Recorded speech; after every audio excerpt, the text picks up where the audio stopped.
Um questionamento muito genuíno, muito sincero, de fato, que é: será que Branca de Neve de 1937 é o filme favorito de alguém aí, o filme da Disney favorito de alguém? Porque quando eu vejo as pessoas falando dos filmes da Disney favoritos, eu vejo as pessoas falando de Hércules, eu vejo as pessoas falando de Mulan. Muita gente fala de Mulan. Nossa, Mulan é um filmaço, a princesa é maravilhosa, nem é princesa, né? Mas ela salva a China, super personagem legal. Rei Leão, vejo muita gente falando de Rei Leão. Aladdin, inclusive, é o meu favorito da Disney. Mas Branca de Neve, eu não vejo as pessoas falando muito com isso. Mas aí, quando começou a produção desse novo filme, né, do live action de Branca de Neve de 2025, que aí a Rachel Zegler ela chega e fala que vai ter alterações na história, né? Vão haver mudanças na história do filme, que não vai ser a mesma coisa ali do filme de 1937, que já tá meio datado, já tá meio ultrapassado.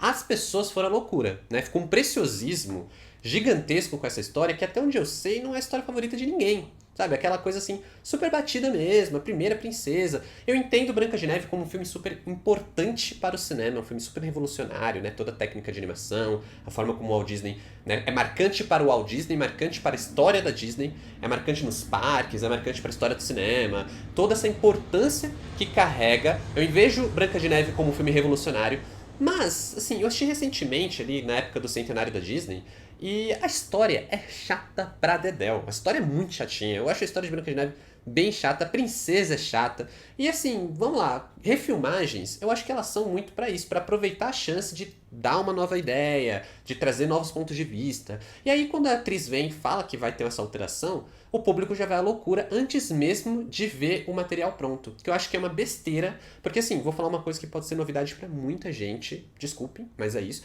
A Disney, ela também não é muito fiel às histórias originais. As bases que inspiraram seus clássicos não necessariamente são fiéis. Ou você acha que... Pega, por exemplo, o Hércules, né? Que o Hércules eu já citei aqui. Zeus do Hércules é completamente diferente da mitologia. O Zeus da mitologia é tudo menos o pai de família que a gente vê ali, o marido fiel, o paizão, que a gente vê na história do Hércules, mas dentro da história que está sendo contada funciona. Então, assim, é uma alteração que é legal, que faz sentido, não atrapalha a experiência com o filme, mas que hoje em dia as pessoas estão num preciosismo que basta ver que vai ter uma leve diferença, as pessoas parecem que só querem ver a mesma história sendo contada de novo, de novo, de novo, de novo. Eu vejo, por exemplo, Mulan. Mulan, que é um live action super legal, mas que as pessoas deram ali, ficaram de cara, incomodadas. Ah, não, não vou, esse filme é horrível e tal, porque não tinha um Mushu. Eu acho uma besteira, assim, porque o que eles fizeram? Eles aproveitaram para fazer toda uma ideia nova, dar um ponto de vista novo pra história, um novo estilo, que eu acho que é super legal, porque assim, no fim das contas, no fim do dia, as animações clássicas, elas estão lá intactas. Então assim, ah, não gostei do live action de Mulan, do Hércules, sei lá, da Branca de Neve, prefiro a animação. Legal, a animação tá lá intacta, sabe? A refilmagem, ela não apaga o que veio antes. Ela pode ser melhor, pode ser pior, ela tem que ser diferente. Eu acho que é mais legal quando é diferente. Quando é aquele copia e cola básico, como parece que vai sair o Lilo e Stitch, Como Treinar Seu Dragão, aí já me acende um sinal vermelho muito mais do que uma ideia nova, né? Uma mudança ali. E eu vou ser muito sincero, com Branca de Neve, que eu não curto tanto a história, então eu acho legal ter alguma ideia pra mudar, porque eu acho que se fosse a mesma coisa, a mesmíssima coisa ali do clássico de 37, eu acho que eu ficaria muito mais incomodado com o que eu vi aqui. E a gente tem uma releitura, por exemplo, com o interesse amoroso da Branca de Neve, né? Que é o príncipe encantado. No clássico aqui, ele não é príncipe e olha só, ele ganhou até nome. Porque ele nem tem nome, né? É o príncipe. Aqui ele tem bem mais personalidade ao ponto de ter um nome, que é o Jonathan. Que eu acho que é um personagem muito central para a história, sofre toda uma mudança, que é uma mudança que, de uma forma inevitável, ela vai gerar um impacto na mudança da história, né? Na própria releitura da história. E eu vou confessar uma coisa pra vocês que talvez muita gente não vá gostar do que eu vou falar aqui, mas assim, pra mim, a história ficou muito mais legal. A história ficou muito mais legal, ficou muito mais interessante do que aquela história batidinha do Branca de Neve, que beleza, é um filme clássico, é um filme importante, é um filme revolucionário, mas que a própria Disney fez tanta coisa mais legal depois, teve tanta princesa melhor depois, princesa com histórias melhores, com personalidades melhores ali, que o próprio Branca de Neve, por mais que ele tenha esse lugarzinho especial ali na história da Disney, ele é esse filme meio chatinho, ele é esse filme meio ultrapassado, embora assim, na questão da animação, por exemplo, a animação dele é maneira até hoje e tudo mais. E aí, a mudança realmente na história, eu acho que essas questões no live action de Branca de Neve, quando se aplica as mudanças na história, são mudanças até positivas. Eu gosto das mudanças propostas, eu gosto das mudanças que cabem nessa nova ideia, né, nessa nova releitura de Branca de Neve. Mas, assim, temos que falar também que nem tudo são flores. Por mais que eu tenha gostado da história do novo Branca de Neve, ele também tem alguns problemas. E os problemas de Branca de Neve não é nenhum problema ruinzinho, sabe? Tipo, acho que tudo que é ruim em Branca de Neve, no Branca de Neve de 2025, é horrível. É muito ruim, o que acaba atrapalhando bastante a experiência do filme. Mas antes de eu continuar falando aqui de Branca de Neve, antes de eu continuar falando dessa nova versão, eu quero só me apresentar para quem ainda não me conhece. Aqui quem fala é o Adam, sejam bem-vindos ao canal. Aproveita para se inscrever se for novo por aqui. Deixa também um like nesse vídeo que vai me ajudar bastante, vai ajudar com o meu trabalho. Eu tô sempre falando de filmes aqui no YouTube, seja de lançamentos no cinema ou no streaming. E se você gosta de cultura pop, séries, livros, vale me seguir nas outras redes sociais que eu falo mais desses assuntos que eu acabo não trazendo aqui pro YouTube. O arroba está na tela e os links na descrição do vídeo. E bora aí falar de Branca de Neve, dirigido por Mark Webb, essa releitura que já vem cercada de polêmicas desde antes do filme sair e que eu acho que acaba sendo polêmicas muito mais marcantes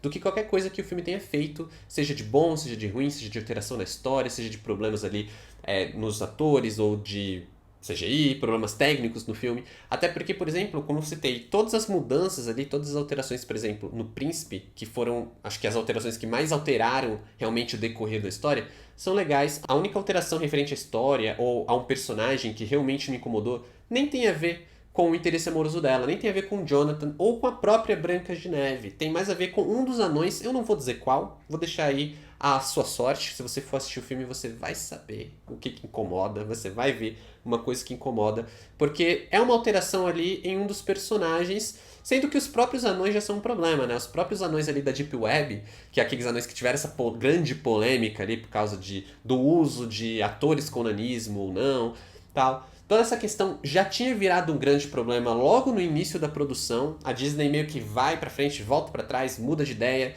Dá pra sentir essas mudanças no decorrer do filme, dá pra sentir que essas mudanças elas alteraram e acabaram impactando o resultado final do filme. E uma das mudanças que incomoda é justamente a forma como eles trouxeram os anões de CGI ali pro filme, que são coisas que destoam muito do restante da obra. Eu não sou uma pessoa, vocês devem entender aqui, ver pelo canal, eu não sou esse cara que fica muito nessa coisa de um furo de roteiro, um problema de continuidade, isso aqui acabou com o filme, baixar a nota do filme.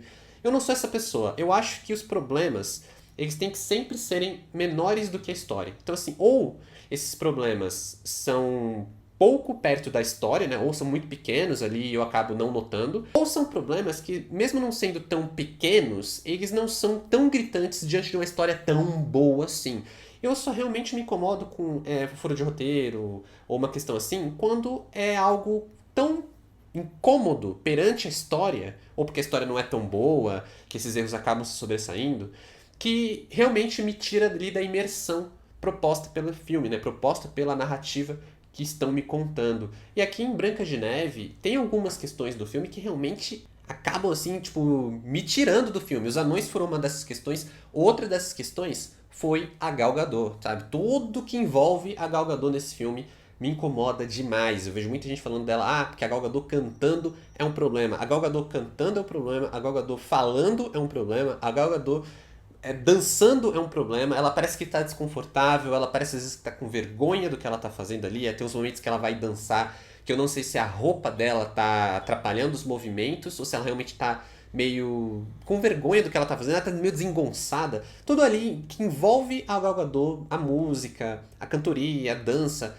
é muito problemático. Eu não entendo qual foi a ideia de casting aqui, qual que foi, por que escolheram a Gal Gadot só pela beleza. Eu realmente não entendo qual foi a ideia, mas eu acho que é um casting completamente, sabe, estranho, que eu não consigo entender qual foi a lógica para trazer a atriz aqui para interpretar a Rainha Má, que, por sinal, eu acho que é a melhor coisa do clássico. Assim, a Rainha Má é uma das melhores coisas de Branca de Neve, do Branca de Neve de 1937, que aqui acaba sendo a pior coisa do filme, justamente por todo o envolvimento ali da Gal Gadot, por toda a limitação da atriz dentro da personagem, né? Como eu falei, pra cantar, pra dançar, pra falar, até o momento da fala, né? O momento do espelho, espelho meu, isso acaba, tipo, tem um momento que ela vai falar isso, parece que ela não tá afim de falar. É muito esquisito isso, é muito esquisito isso mesmo. Mas além da Gal Gadot, tem outras questões que me incomodam bastante no decorrer do filme. Tem outras questões que me chamam a atenção de uma maneira negativa. E eu preciso falar aqui um pouco da Rachel Zegler, que de longe a atriz é a melhor coisa do filme. Ela canta muito bem, ela atua muito bem. Ela tem uma presença de cena que funciona com tudo que a gente tá vendo ao redor, né? Toda a questão ali do tratamento dos cenários, da direção de arte, tudo meio que casa com a presença da Rachel Zegler em cena, ela tá super bem, acho que é a melhor coisa do filme disparado, mas tem uma coisa nela que me incomodou muito. Eu vou ter que falar do cabelo da Rachel Zegler aqui. Não é porque o cabelo tá bonito ou feio, não é questão do penteado, mas é realmente porque o cabelo dela parece que não tem uma constância na mesma cena. Você vê, corta, a gente tá assistindo a Rachel Zegler ali de Branca de Neve com o cabelinho dela cortadinho. Aí a cena corta pra outro personagem, quando volta pra ela, o cabelo dela tá diferente, ou o penteado tá diferente, ou parece que o cabelo tá um pouco maior. É uma coisa que dá pra transparecer muito essa ideia que eu falei da Disney mudando de ideia no meio do caminho. Parece que a Disney refilmou várias cenas, e aí na hora de montar, isso acaba transparecendo no tratamento ali do cabelo da atriz, que nunca tá igual, parece que nunca tá igual. Tem um momento que ela surge em cena, que a silhueta dela, eu olhei assim e falei, caraca, ela está parecendo o Darth Vader, sabe a silhueta do capacete do Darth Vader? É bizarro como que eles fizeram ali com o cabelo dela, avacalharam com a atriz mesmo. Tem um momento já no final do filme que ela tá ali de frente pra tela, né, pra câmera, e aí ela olha pra trás, e aí foi quando eu entendi como que o cabelo dela estava penteado no filme. É muito esquisito isso, é muito esquisito. Causa uma questão, assim, como eu falei, que destoa da experiência. Às vezes a gente tá imerso ali nos diálogos, nas músicas, na cena, só que aí tem esses elementos, seja o anão do CGI, o anão da Deep Web, seja o cabelo da Rachel Zegler, seja a Gal Gadot como um todo, que são coisas que te tiram do filme, te incomodam a ponto de te distrair e fazer você parar de tá ali envolvido com o filme, sabe? Que eu acho que os problemas de Branca de Neve são problemas muito, muito gritantes. São problemas que realmente, quando eles acontecem, não é tudo que tá ruim, sabe? Esse é um ponto. Não é um filme que ele tá todo ruim. Ele é um filme que ele tem coisas legais, ele tem coisas positivas, ele tem umas cenas iradas. Tem uns momentos muito, muito legais. Mas aí quando ele erra muito feio. Ele erra muito estranho, assim, tipo que... Nossa, cara, é umas coisas que dava pra ter sido repensada, dava pra ter sido consertada, dava pra ter sido trabalhada de uma forma melhor no decorrer da produção, talvez no pós-produção, mas que no final, quando chega ali no fim das contas, quando a gente tem o produto pronto, ainda tá ruim, ainda tá bem problemático. Tem algumas ideias que eu não consigo entender de onde eles tiraram, então eles colocam ali teve toda uma questão ali de representatividade, né? Acho que toda essa questão dos anões gerou uma polêmica que desgastou muito a imagem do filme, além das polêmicas relacionadas às atrizes ali, né? Relacionada a Rachel Zegler e a Gal Gadot envolvendo política, a polêmica dos anões envolvendo o Peter Dinklage ali do Game of Thrones, que reclamou sobre o uso de atores com nanismo, né? Sempre tratados daquela maneira como figuras místicas, e aí a Disney foi lá e parou, né? Não vamos contratar os atores com nanismo porque vamos fazer os anões de CGI, então. E o que é meio problemático de outras maneiras, acaba gerando muito desgaste. Eu acho que Branca de Neve é um filme que chega